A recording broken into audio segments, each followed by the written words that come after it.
Good afternoon. Good morning for some of you. My name is Eve Burge. I am a program officer with the School Climate Transformation Grant Program. I'd like to welcome all of you, project directors and your colleagues. This is a unique webinar because we are joined both by the School Climate Transformation grantees for the LEA program and the grantees for the State Educational Agency program. So a hearty welcome to all of you.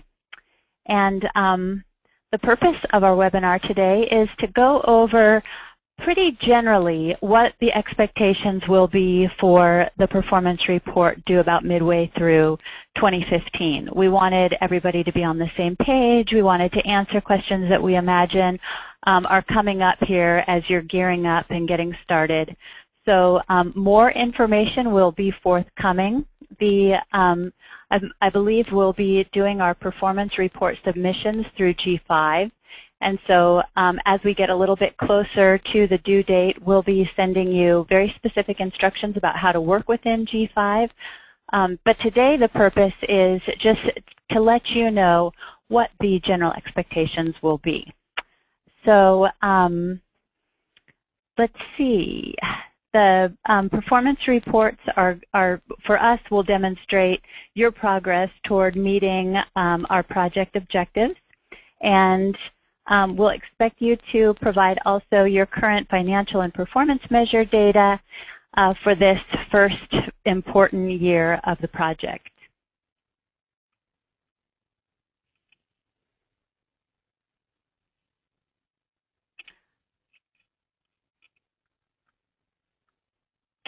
Okay. Oh,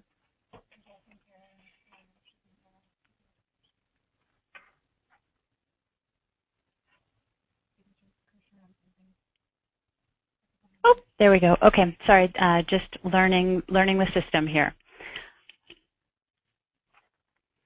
So the U.S. Department of Education has specific expectations around performance reporting. And by submitting an application for the School Climate Transformation Grant Program, you all agreed to fully cooperate with evaluation efforts that are conducted by the Department of Education and by our contractors. So at minimum, you're expected to maintain records on how the School Climate Transformation Grant Program is operating, to maintain records on the extent to which program objectives are being met, to include specific performance measures in your evaluation plans, to make ongoing project information, findings, and any products as applicable available to ensure dissemination of knowledge gained from this effort during this grant period. This is part of the purpose and the value of our annual check-ins or these performance report submissions.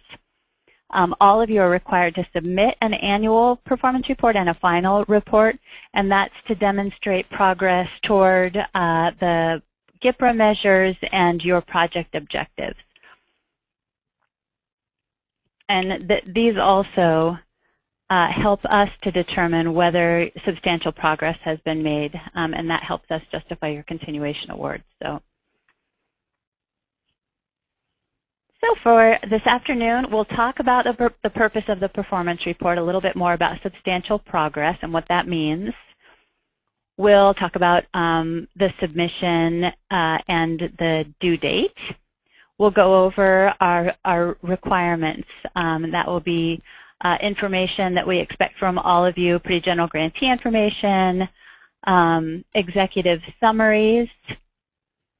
The additional information, we've got some special things that we're interested in learning more about, and budget, the table, and the narrative.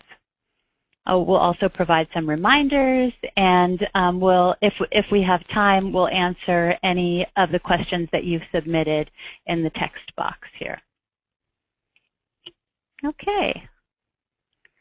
The purpose of a performance report is to show us sort of how, well, particularly for this first year, we want to find out if you're on target with project implementation. And so in order to do that, we will request that you submit a report to us. we'll review that report. We will determine whether substantial progress has been made and identify any risks or concerns that we might have. And then based on all of that, we make our funding decisions.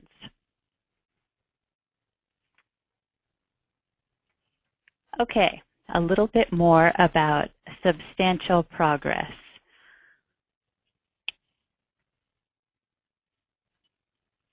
The purpose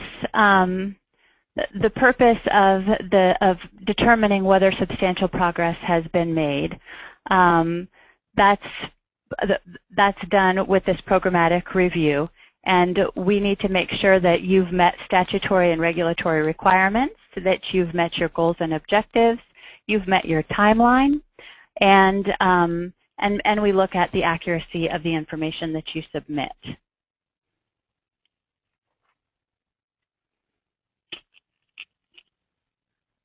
Okay, I think at this time I'm going to pass the mic over to my colleague Sarah Seasai, and she's going to cover this information and share a little bit more about substantial progress. Hi everyone. To start from where Eve left off, we also take a look at the fiscal end of things.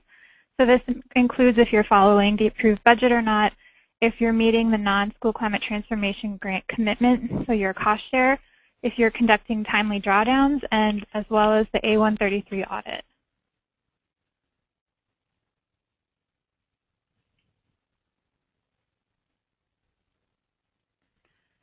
So as you can see here on this slide, your reports are going to be due on July 1st, 2015. And so it's going to include grantee information, the executive summary, budget information, as well as additional information. And so the reporting period is October 1st, 2014 through May 31st, 2015. So basic grantee information, this includes the name of the LEA, the PR award number, and key personnel contact information, the executive summary, which I will review in greater detail in a moment, budget information, which I will also go over, and additional information which includes leadership team partners, changes in the schools participating in your project during the reporting period, if this is applicable, changes that you wish to make in the grant's activities, changes to the approved project director listing in Block 3 of your GAN, and/or to other approved key personnel changes, and also resumes for proposed key personnel, specifically the project director.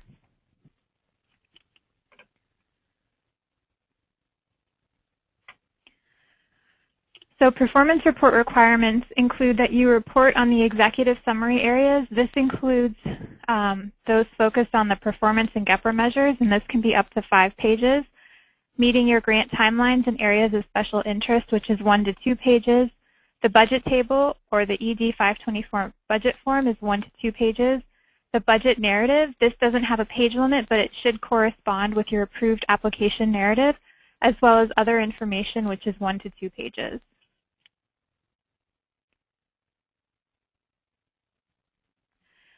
So to get into a little bit of the nitty-gritty, on the cover of your performance report, please include the name of your LEA or SEA, the name and contact information of the authorized representative and the project director, the grant PR award number, and the signature of the authorized representative asserting that the information contained in the report is accurate to the best of his or her knowledge.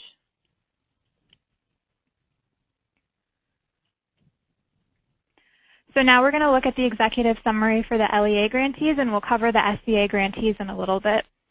So these are the program requirements, as I mentioned, for the LEA grantees. You can find the complete ones on pages 8 and 9 of the LEA application package. Please make sure you read through these thoroughly. The 5 that are listed here are just kind of the headlines for them. So you're supposed to be building capacity for implementing a sustained school-wide multi-tiered behavioral framework, enhancing capacity by providing training and technical assistance to schools, demonstrating a partnership with a technical assistance provider, including an LEA-wide assessment to determine whether there has been any disproportionate discipline of a minority student or students with disabilities, and provides for the development of a detailed plan that will promote fair and effective disciplinary practices based on data from the LEA-wide assessment. And as I said, this is you can find the complete listing on pages 8 and 9 of the LEA application package.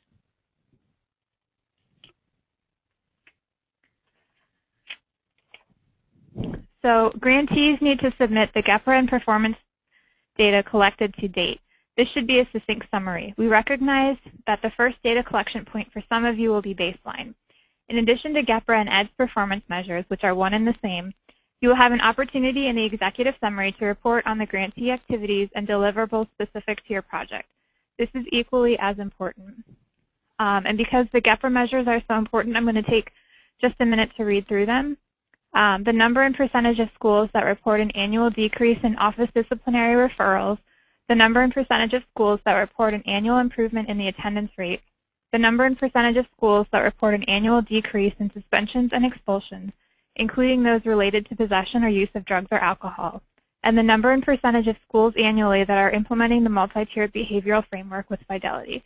So now I'm going to turn it over to my colleague, Maureen Herman. Hello, everyone. Thanks for joining us. In this next slide, we really just have a little bit of a repeat of the GEPRA measures for the LEA grantees. So you get a sense of just, how we want you to describe how the grant program has enabled you to move toward reduction in disciplinary referrals, how it's enabled you to move toward improvement in attendance rates, and so forth.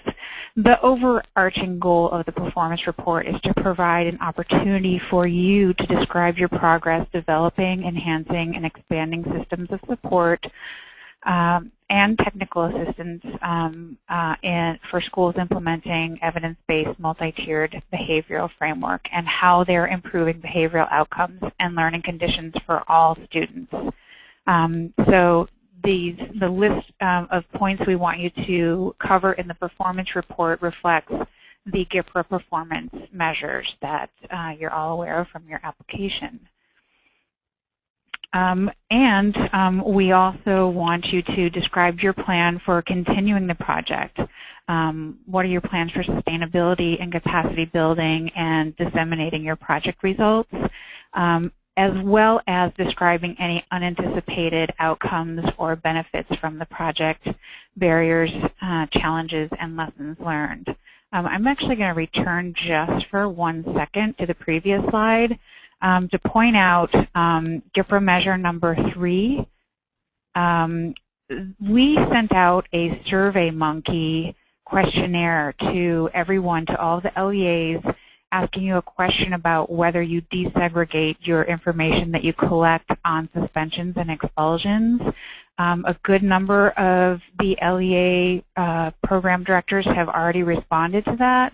But if you would please check your emails and maybe check your spam, because it did go out as a batch mail. Some of you may have it sitting in your spam mail, but we'd really appreciate you answering that SurveyMonkey questionnaire. And yeah, actually before lunchtime tomorrow, we need that information as soon as we can. So thanks in advance for doing that if you haven't already. Okay, also, if you received competitive preference points for collaboration, we want you to include an update on how you are coordinating your activities in a manner that enhances the overall impact of your multi-tier behavioral framework. Also, if you receive preference points for being in a promise zone, we would like you to include a description of how your project is serving and coordinating with that promise zone.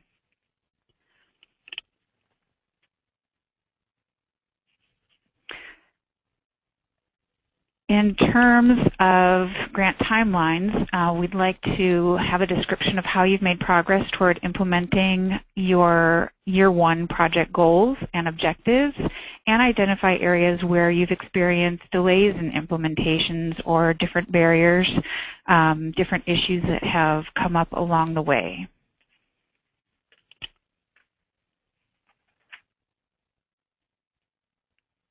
And also, any areas of special interest. We know that many of you have items that you've described in your applications that you said that you were going to report on, or specific types of features of your programs that you're implementing. So we would want you to include that as well. And some information about your leadership team. So we have a sense of the composition of that leadership team and the activities that the team is undertaking, and also measuring implementation of fidelity. How does your district propose to measure fidelity?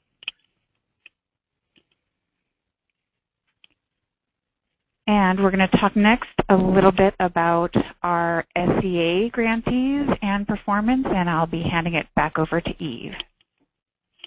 Okay, cool. And I get to speak on behalf of Brian Williams, who's a project officer for the SCA grantees. And for you all, this is the SCA, School Climate Transformation Grantees. The executive summary of your performance report should include this information that you see listed on the slide. That's an overview of the project, a timeline, a report on the progress toward the established goals and objectives, the extent to which the expected outcomes and performance measures were achieved, and similarly, grantees that are awarded the competitive preference points need to update on the SCA coordination efforts with the federal, state, and local resources that you had identified in your application.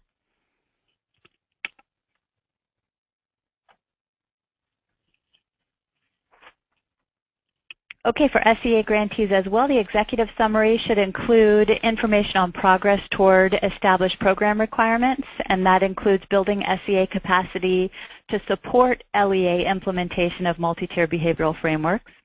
Also, training and technical assistance provided to the LEAs to enhance their capacity to implement a multi-tier behavioral framework, including the number of LEAs assisted, some of whom might be on the line, and SCA coordination efforts with appropriate federal, state, and local resources, including any districts that were funded under the School Climate Transformation Grant LEA program and the PBIS TA Center.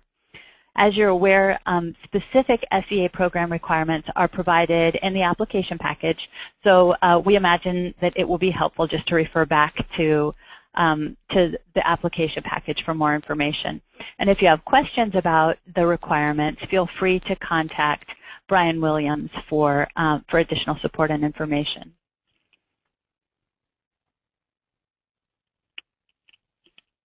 This too is SCA grantees, similar to LEA grantees, but they must submit appropriate data for their established GPRA measures, and the first data collection is going to serve as baseline for the project. So you should note that the language of the GPRA measures for both LEAs and SCAs can't change and can't be modified. Needs to stay true to what we have listed here. In addition to GPRA measures, the project status chart is where you'll also report on project-specific performance measures that you had established in your original grant application. Okay, a little bit about budget. And we'll send you more information about expectations around budget and how it will be submitted in G5, but this gives you, again, just an overview. And you've seen this form. This is the 524 form, and but pretty familiar. We'll expect that this form be filled out using your current approved budget. So if you've made any modifications with your program officer, those would be reflected in this 524. The narrative should cover expenditures that have or will be paid out for with School Climate Transformation Grant funds for this performance period, and should include also an explanation if funds were not expended. So regarding this carryover funds, we'll need you to record unspent funds that you're proposing to carry forward into the next year, and a description in the narrative about sort of what they are and why. And lastly, we'll want you to attach a copy of your approved indirect cost agreement. If you included in your application package cost sharing or matching, we'll need you to report on that. It's required that you provide the level match or the resources that you committed to in your approved application. And as we've mentioned, I think that is subject to audit as well. Okay, the additional information that we're looking for in your performance report includes a list of leadership team members and their roles, and we'll talk more about this in a webinar that will be hosted in February or early March, and so you'll hear more about this, and most of you are familiar with leadership teams and composition. So we'll want an update on your leadership team. We'll want to have you discuss changes, if there were any, in the schools that are participating in the project. We'll want you to describe changes that you're interested in making, or that you've talked with your program officer and have made. Of course, we'll need you to let us know if there's any change in personnel. That's specifically if there's a change in the project director or your authorized representative. And there will be a place for attachments, and there it would be helpful to us for you to attach resumes for key personnel, and that's namely that's the project director. If you want to submit additional resumes, for project coordinators, that kind of thing, we also accept and appreciate that.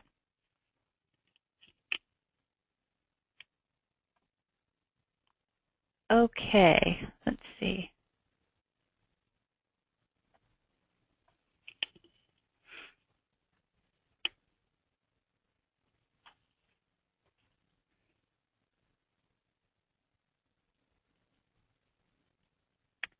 You'll have to bear with me for 1 second. Catching up. I wish I was more tech savvy.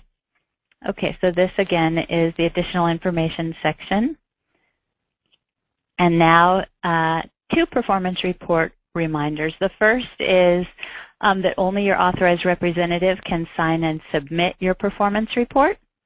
And the second reminder is just if you have questions based on this presentation, or if other questions come up in your district, don't hesitate to contact your program officer, and we will get back to you. We will get back to you promptly. And I think my colleague Maureen lets me know that we have a few questions, so I am going to hand the phone over to Maureen, and we will do our best to address them. You can also send an email to your federal monitor if you have other questions.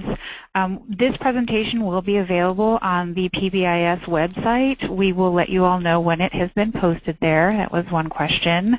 Another question is in regard to preference points. If you had these on your application, and if you did, you have written those into your applications. Someone asked about if there's information or feedback on these in the scoring report, and there is. And if you didn't receive your scoring report or you want that information, you can contact Eve Burge or let whoever your monitor is know, and we will get you that scoring report. Another question we had is in relation to baseline data. And we are working on another webinar with the TA Center to talk about some of these details because we know people have more in-depth questions about when to start with that baseline data. Some people have baseline data, others are just gathering it now. In terms of certain things, for example, LEAs and the data on suspensions and expulsions, we know this is data that you've already been collecting.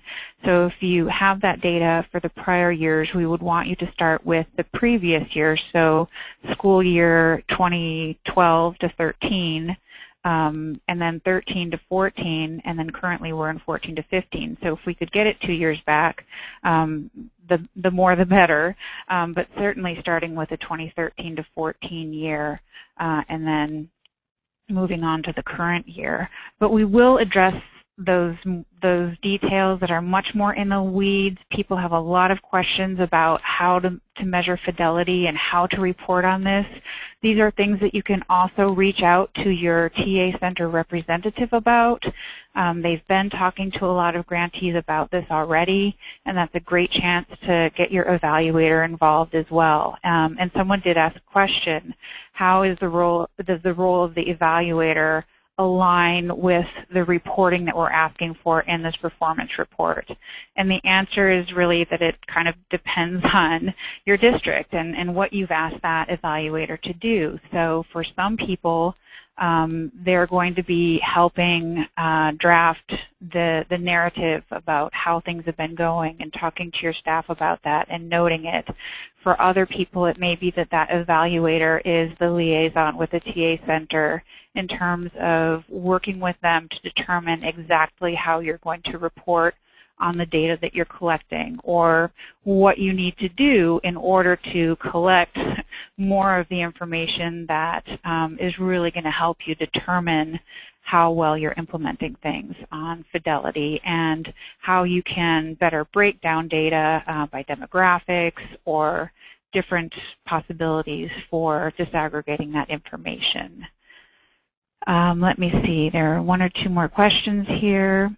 Someone has asked whether you need to complete the performance report for financial year 2014. What you're reporting on is the grant period, which really essentially corresponds with the school year. So in terms of that baseline data and the data, you'd be looking at the current school year. And I think that's the majority of the questions here. We'll take a look at any other questions that come in. And again, what I'm seeing here, people are asking about what they're reporting on in terms of the budget, and we want you to report on what you've expended during this first grant period. So that's what we want you to be reporting on. Your expenses for the grant period, just between October and then, right, October when the award was made and July 1st when it is due. Okay, so we will take a look if there are any other questions here. We would like you also to please email us with more questions that you have in terms of guidance that you still need for performance reporting, because we do want to really better inform the TA Center and what additional evaluation assistance you need. So please do send your federal monitors those questions and let us know how else we can help you. But we sent you the templates for the different performance reports. You also have a set of instructions there, and our intention today was really just to give you a grand overview of the information that we're going to be looking for in the report. And I think Eve just has one more thing for you. Okay, thank you, and we will thank you all for joining us. And fortunately, this was a little bit shorter than we had predicted. I did want to go back. I misspoke and gave Maureen incorrect information. You'll see when you see our archived PowerPoint presentation, but on slide 8, the reporting period is listed, and it would be October 1st of last year through May 31st of this year. So that would be the reporting period. That's the only time period that we would expect you to report out on. With regard to your program progress budget, but the data, as Maureen said, if you can get us baseline data for the year before the award, that would be terrific. And more on that as soon as we host this webinar coming up here in early February, we believe. Okay, thanks to each of you, and have a fantastic rest of your day, and we will be in touch soon. Bye-bye.